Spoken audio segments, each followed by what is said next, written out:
ahora como antes. Un espacio de reflexión histórica y política. Vemos los hechos del pasado con una mirada del presente, actualizando su efecto en la actualidad. Decimos esto porque tiene que ver con este espacio de reflexión. Nosotras, dos amigas, que un día dijimos, a ver, reflexionemos sobre política, reflexionemos sobre historia. Y tratemos de ver, de dilucidar, de correr un poco el telón entre lo que nos enseñaron, nos dijeron, nos mintieron, podríamos decir, medio fuerte, pero era verdad. Y bueno, vamos a tratar entre todos de develar esta historia, porque recuerden que eso que decían que si la historia la escriben los que ganan es porque hay otra historia. Es así, hay una historia de los vencidos y una historia de los vencedores. Nosotros vamos a ver las dos y vamos a ver por qué lado también ustedes pueden opinar. Mi nombre es Graciela Cepilo, soy conductora de radio, soy periodista, pero además también soy estudiante avanzada de historia. Bueno, yo soy Gloria Bilbao, soy profesora de historia, militante de la Unión Cívica Radical y comunicadora. Tarotista, muchos de ustedes me conocen. Así que bueno, la verdad que estoy muy contenta de este espacio, porque era algo que queríamos hacer hace mucho tiempo y acá estamos.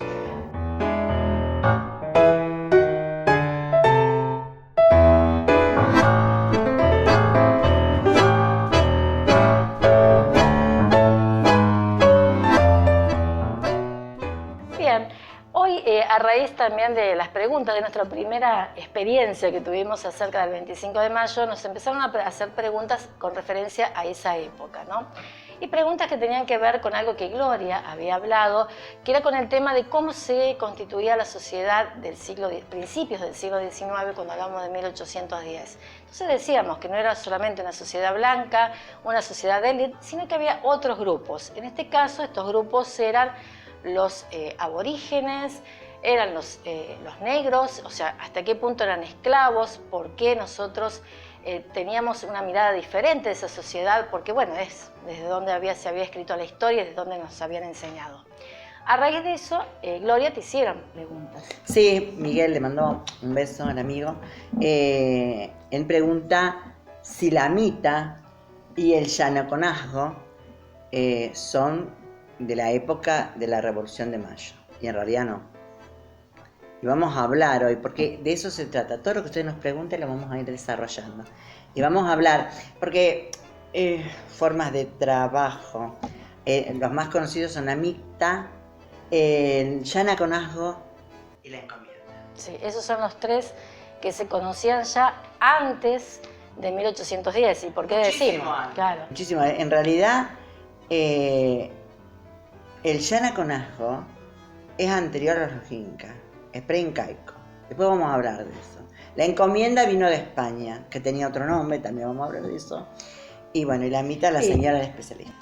Bueno, vamos a intentar comentarles, bueno, a través obviamente de distintas lecturas que hemos hecho, de ir mirando a ver qué es cada una de estas instituciones, porque tenemos que tener en cuenta que son instituciones, tanto la encomienda como la mita, como después también cada una de ellas se fue tomando de acuerdo a sus espacios, ¿no? Y sobre todo en América, fue tomando distintas relaciones. Queda fuera, y ya le decimos, las reducciones jesuíticas o misioneras también de distintos grupos religiosos, porque eso también es otro sistema de trabajo, entre comillas, forzado, que vamos a ir viendo en otros videos, porque también tienen características particulares. Sí, el yanaconazgo es una forma de servidumbre, casi llegando a la esclavitud. Realmente es prehispánica, es de América y es prehispánica. Sobre todo esto fue en el esplendor de la civilización incaica.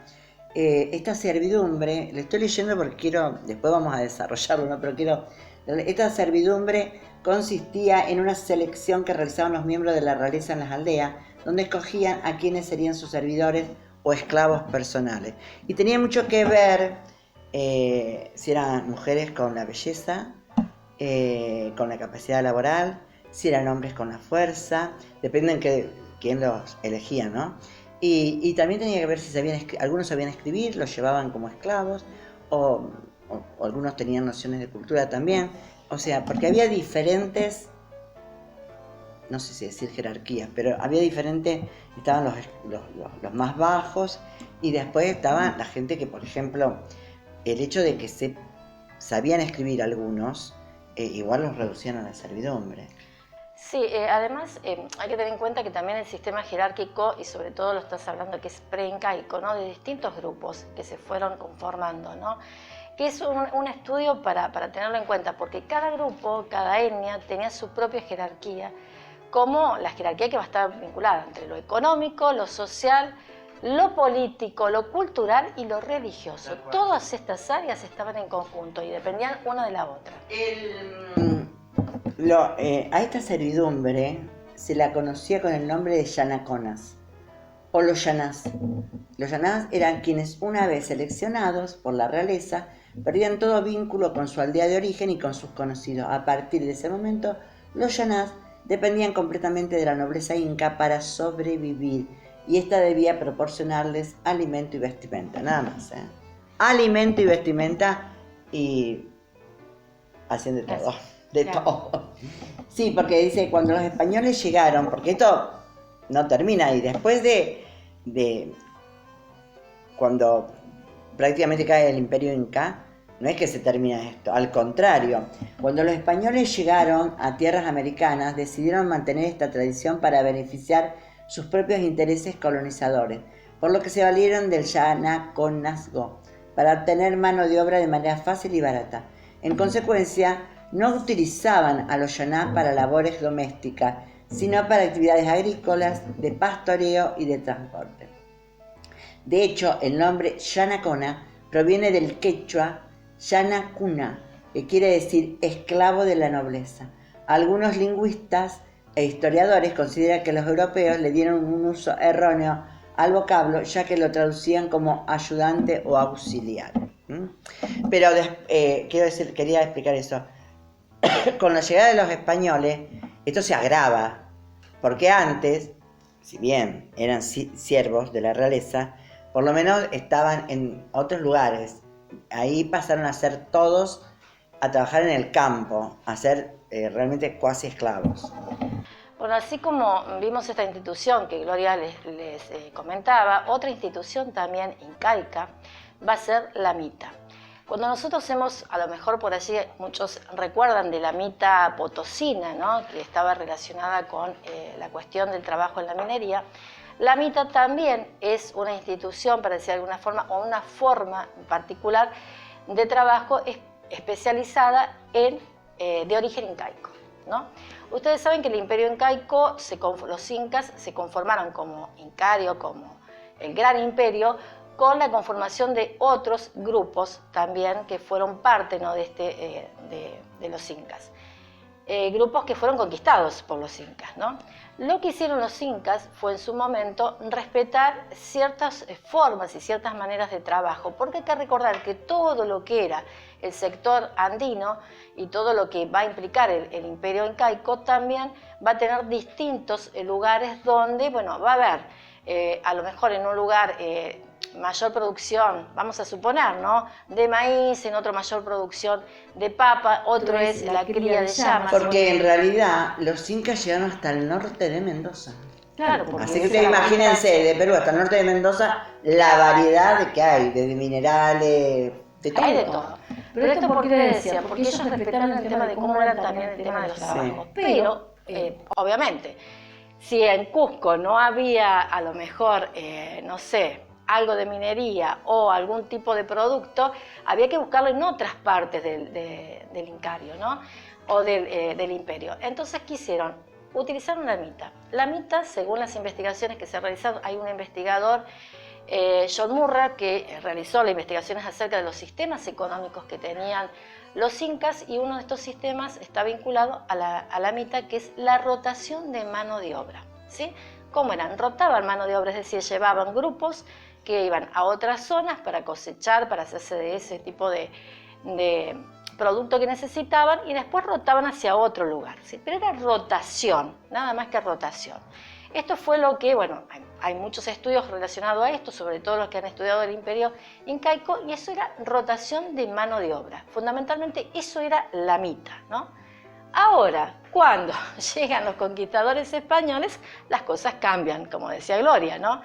Cambia porque toman estas instituciones y las adaptan de acuerdo a lo que ellos suponían que podía llegar a ser, tener mayor cantidad de beneficios. Y entonces la mita termina siendo una situación bastante complicada para los grupos indígenas, ¿no?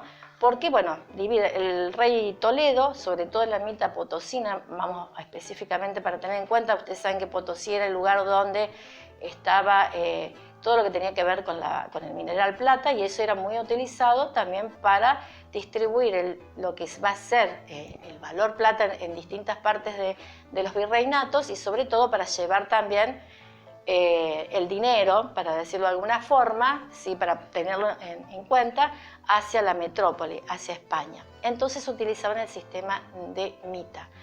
Pero, ¿qué pasaba? Se conformaban capitanías de mita, para eso utilizaban también, para tener relación con los indígenas, a los caciques. A los caciques les obligaban a ser capitanes de esas mitas.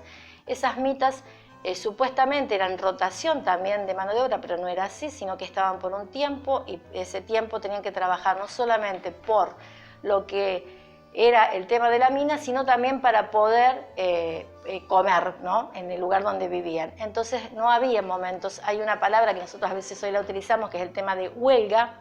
Huelga, que nosotros decimos, una huelga es un paro hoy, ¿no? En la actualidad. Por eso decimos cómo las categorías van cambiando, cómo va cambiando también el significado. En ese momento la huelga significaba el descanso para ellos, pero no existía, no podían llegar, porque tenían que también pensar cómo iban a producir sus propios alimentos para subsistir. Entonces llegó un punto en el cual la mita llegó a tener un problema muy grande, que fue el problema demográfico, que después, obviamente, esto tampoco lo tenían en cuenta los españoles, ¿no? Sí, y hay otro sistema, que es la encomienda. Pero porque la mita y el chanaconazgo son propios de América. Sí. Pero la encomienda no. La encomienda viene de Europa. Dice que es del latín commendo, que quiere decir confiar, fíjense. En la Europa medieval era la relación de dependencia personal entre dos hombres libres, puesto de manifiesto en un intercambio de prestaciones donde el fuerte daba protección al débil. Eso, de dos hombres libres, en medio, claro.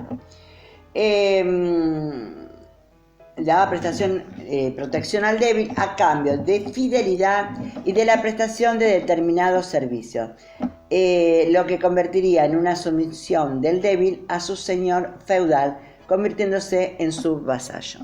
Esta institución se introdujo como un sistema laboral español, que compensaba a los conquistadores con parte del trabajo de determinados grupos de personas conquistadas. Era un tipo de impuesto a los trabajadores. En teoría, recibían beneficios de los conquistadores para los que trabajaban. En realidad era una esclavitud disfrazada, exactamente, porque los encomenderos, cuando llegan a, digamos, cuando se utiliza mucho la institución en América, porque obviamente esos encomenderos necesitaban trabajar, entonces era una cantidad X de aborígenes para que trabajaran en su plantación, en lo que fuera. Fue utilizado primeramente cuando llegaron Colón, creo que en el segundo viaje, bueno, llega ya con los encomenderos. Después fue utilizado en el Caribe, en todo lo que es la conquista española. La encomienda se estableció por primera vez en España durante la Reconquista, fíjense, y se continuó empleando durante toda la colonización española en América y las Filipinas. Los pueblos conquistados eran considerados vasallos de la corona. En realidad, el vasallaje también es una forma, pero en realidad esto los convertían en casi esclavos, ¿no? Nos convertían en esclavos. Claro. Es esclavitud. Es esclavitud. La llamemos de lo que lo llamemos. Es no le demos vuelta, porque claro. La mita, la encomienda, todo es esclavitud, con la diferencia que unas nacieron en América y otras en Europa, ¿no? Exacto. Porque nosotros cuando pensamos en esclavitud, siempre pensamos en la esclavitud negrera, ¿no? En el negro. Claro, en la historia de Brasil, que Brasil tiene una Claro. historia de esclavitud muy terrible, Oh, pero no es la nuestra, no es la nuestra. Pero- Pero tampoco fuimos... No, porque también hubo. Claro. Porque fue un sistema que se utilizó hasta... Después vamos a hablar bien cuando lleguemos qué pasa después de 1810, la Asamblea de 1813, qué pasa en Argentina. ¿no? Con el tema de la esclavitud. Sí, porque ahí también hay un error, porque la Asamblea de 1813 no declaró la libertad de los esclavos, no liberó a los esclavos. La Asamblea de 1813 establece la libertad de vientre. Exacto. El que nacía de madre esclava no tenía por qué ser esclavo. Ese Y fue un avance, de todas maneras. fue un avance, exactamente, fue un avance, pero bueno, esto es lo que, bueno, a través de las preguntas que por allí también hacen, el tema de ver estas tres instituciones que se conformaron, dos en América, que ya venían, pero con otra, digamos, tenía que ver con el trabajo, pero con otras líneas, fueron utilizadas obviamente. La conquista española, cuando hablamos de conquista, hablamos, y no hablamos de civilización porque me molesta, hablamos de que destruyeron parte también de esa cultura que tenía que ver con cada uno de los grupos indígenas. Y de todas maneras yo quiero decirles, ¿no? Si ustedes, nuestra gente, encuentran similitud con algunas situaciones del presente, ¿no? Porque no nos engañemos. Si bien hay trabajos que están absolutamente en blanco y todo eso, pero hay gente que trabaja en forma esclava. Más moderno o menos moderno, pero hace poco tiempo encontraron en un taller, no me acuerdo en qué lugar de Buenos Aires, no sé qué, como 15 personas trabajando, se levantaban unas, se acostaban así, una cosa, obreros de camas calientes, algo así llaman, ¿no? Sí. Me parece, eso también es una esclavitud. Claro, cuando nosotros traemos al presente, ¿no? Y decimos, no, pero a esta altura, obviamente la Organización Internacional del Trabajo estableció la no existencia de esclavitud, que es con pena y demás. Pero si nosotros lo venimos hacia el presente, que lo comentaba Gloria, que hemos tenido un montón de casos referidos a ese tipo de trabajo de esa manera esclavo, que traen gente desde otros lugares, les ofrecen trabajo, los esclavizan, como muchas veces también llega el tema de la prostitución o la trata de blanca. Por otro lado, también hay otros tipos de trabajo. En grandes empresas, cuando dejan, por ejemplo, de pagar sueldos y estiran, y ese tema también tiene que ver con un sistema de esclavitud. Esto es... Con una agresión constante. Bueno, es agresión contra el trabajador, claro. Pero son sistemas de esclavitud. Así como lo vimos en España, en la conquista española, ¿qué pasa ahora? Bueno, esto lo dejamos abierto para que opinen. Para que ustedes opinen. Y pregunten, y nos tiren más temas, ¿no? Pero realmente, ahora como antes como ahora, todo tiene que ver. Y si bien hemos avanzado, o sea, el progreso es magnífico, maravilloso, y en otras cuestiones el progreso ha ayudado a esclavizar un montón de gente. Porque si ustedes van a la historia, no tan lejana, bastante reciente, de los obreros golondrinas, de la zafra, de la cosecha de algodón, de la forestal. La forestal a principios del siglo pasado. Búsquenlo, la forestal. Nosotros la historia de la forestal. hemos tenido también otras cuestiones, el tema de la forestal, pero también otras cuestiones vinculadas en su momento a la ley de vagos, cuando sale la ley de vagos relacionado al tema del gaucho. Bueno, hay un montón de situaciones que nosotros a la historia más presente y más reciente vamos a ir viendo, ¿no? Por eso decíamos, es ahora como antes o antes como ahora. Lo damos vuelta. No importa, sí. Porque es parte también de la historia. Y uno debería conocer todo esto en nuestro pasado. ¿Para qué queremos conocer nuestro pasado histórico? Para no repetirlo. No para ignorarlo y meterlo en un archivo y no verlo nunca más, no. Para aprender, para no repetir los errores. Y presten atención siempre, y esto es un buen consejo que les doy, cuando escuchen un discurso político, vean cuál es el uso del pasado. Tal cual, eso es fundamental. Y ¿saben qué? Ahora que tenemos tantas posibilidades, googleen, busquen, hay cantidades de información, después nosotros si quieren y nos piden les vamos a pasar bibliografía, pero eso lo tienen que buscar ustedes porque cada uno tiene autores con los que más Sí, sí, pero cualquier cosa nosotros también vamos a apoyarnos en qué bibliografía tenemos y qué trabajamos, cuáles son las fuentes y todo. Bueno, nos vamos despidiendo, Gloria. Sí, nos vamos despidiendo. Gracias a todos. Gracias a Aye, que también me escribió que estaba preocupada porque no nos encontraba en YouTube. Bueno, ya nos van a encontrar todos. Gracias a todos. Y nos encontramos prontito con, nuevamente, revelando la historia. Pongan link, compartan los videos, porque es la mejor forma que tienen de ayudarnos. Nos pueden escuchar por Spotify y también, bueno, seguirnos por YouTube con todo, suscríbanse, bueno, todo nos ayuda y nos ayuda también a ustedes, ¿no? A llegar con todo lo que es la divulgación histórica. Y que propongan temas. Exactamente. Que propongan temas. Antes como ahora. Ahora como antes como ahora, Un beso Así muy que grande. un beso, chao. Hasta el próximo video.